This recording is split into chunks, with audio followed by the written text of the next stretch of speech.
I'm interpreting it right, trying to understand the creative process when you kind of step out of it for a little bit and come back into it.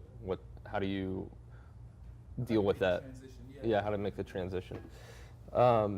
So for me, I would say most of that transition was like over the weekend. So I'm kind of like just stepping out over the weekend and not trying to, maybe I have homework that I need to get done on Saturday or something, but I try to schedule like 4 to 8 hours in a day where it's like I just need time to relax and kind of process what I did throughout the week. Maybe I go to the beach or something that day, but it's just kind of step out of the craziness that the Full Sail atmosphere kind of puts you Full Sail in. crazy? Yeah. Well, it's 24/7. Yeah. Yeah, I've heard that. So, for my creative process, I would say it didn't necessarily ever leave me, or I found trouble to jump back into it. It was just more or less, trying to be motivated to step back into it. What's my drive to want to do something? Yeah. You want to be full of life and sort of you can pour out, and you got to find out what brings you life too. It's worth taking note. Like some people will pour hours and hours into, say, a video game or something like that, and that's not always bad, but you got to stop and consider, like, is this actually bringing me life? Is this worth the time that I'm putting in it? Am I getting a return on investment? Is this inspiring me to be creative? Is this, helping to get my energy back, to go back to the grind or whatever else? Now, let's get some others, and then we'll come back to you, but go ahead. Yeah. Hi, my name is Chris. How does the modeling and animation department divide the work? Okay, so we will have requests that come from the game team of what they want to work on that year, and then we kind of create a requirement of like, these are the assets that we need. From that point, they will divvy out what's an environment asset, what's a character asset, what's lighting asset, and figure out based on those taxonomies how to schedule it out to different domains. So usually there's a back and forth process because you can only do so much work in a cycle, and because we got to ship a product at the end of every year, and the more things you want to do means the more people we have to bring onto our staff in order to handle everything. So there's a lot of organization on the management side in order to make sure everything's flowing correctly, and then there's making sure you're staffed with enough artists to do the types of work that needs to be done. Does that answer what you're looking for? Yeah. Okay. If you were the shoe modeler? Yeah. So we don't have a shoe modeler, like just specifically. Usually what we do is we actually scan shoes, and then they'll touch up the shoe if there needs to be anything done with it. You scan the players too? We do scan players too, yep. So what would your responsibility be? Well, it's going to vary based on, what's the instruction you receive that week, and it's kind of on a week-by-week basis. So you might have a responsibility of getting the uniform pieces, acquiring those assets from different places? Yep, so you might have to do gear, you might have to do shoes, you might have to do jerseys or shorts. It just depends what is the priority at that point. And how big is your team, or how big was it at NBA Live? And I don't know. Well, my team as the rigging department, or my team as the art content people? Yeah, all of it? Man, let's just say 20 or 30 people maybe in-house. I don't know how many other people they're working with out of. But your team specifically within that was like? Oh, my team, there's only me and one other person. Oh, okay. Yeah, and then we have me and one other person that work for Madden also. Okay. So you're kind of branching out and working on different things at the same time. Okay, cool. You had one? Go ahead. Do they get mad when people mod their games? Well, again, I'm not speaking for EA, but I would say if somebody were to mod my game, I'd probably be upset because that wasn't the intent of what it was meant to be used for. But sometimes modding is like its own universe, and cool custom things happen and cause inspiration for other things that may happen down the line. Google is your friend, and I would look for tools that are out there on different websites that help you increase your productivity. As far as, say you create a street lamp and you model a street lamp and you want to do a whole city block. Well, placing individual street lamps is going to be pretty annoying after a while. Maybe I just want to draw a curve and have it pop street lamps up along the curve. So just think of ways to improve how quickly you can lay out sets, and the process of modeling itself, modeling environments.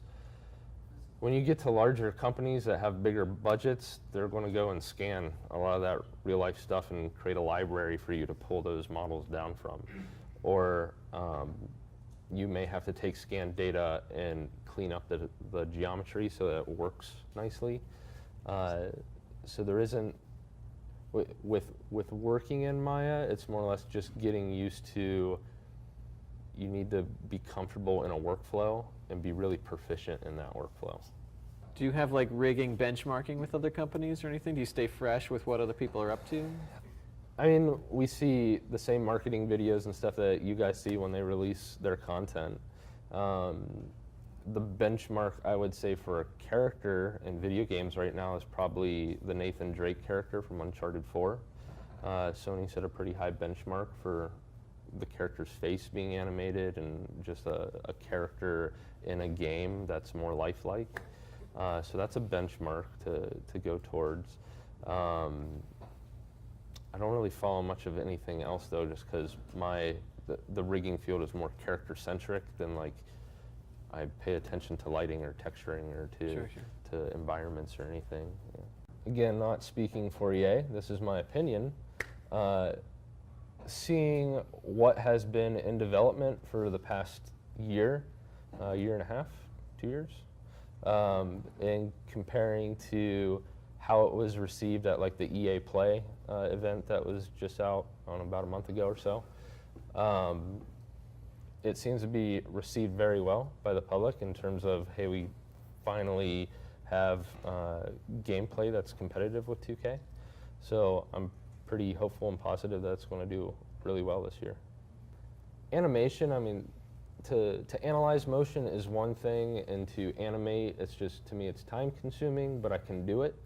Character sculpting and modeling is focusing on interpreting shape and form and being actually able to sculpt that out into like a package like Mudbox or ZBrush and do all those shapes and forms look right at all the angles. I mean, to me, that's a hard thing to do, just being able to get that shape out there. If it were up to me, I'd probably scan everything and just bring it in and retopologize it and make it work that way. Just to restate the question, it's, are there more job opportunities for modelers or animators? I want to throw technical artists in there too, because that's a third category. I would say animators and modelers tend to have the most job opportunities, but if you're working in a market that's saturated, that kind of drives down the price at what you get paid because there's so many people. And those opportunities are usually available when a project is ready to ramp up in production, and they'll bring you on for the project, and the project goes through its time of refinement, and then once it's done and ready to ship, you'll complete your contract at that point in time. Now there's going to be a core group of animators, maybe more senior type people. That's just, they probably went through a similar thing when they first started, and their skill set improved, and they become more valuable to the company, and at that point you would have more of a salary position or full-time position with a company.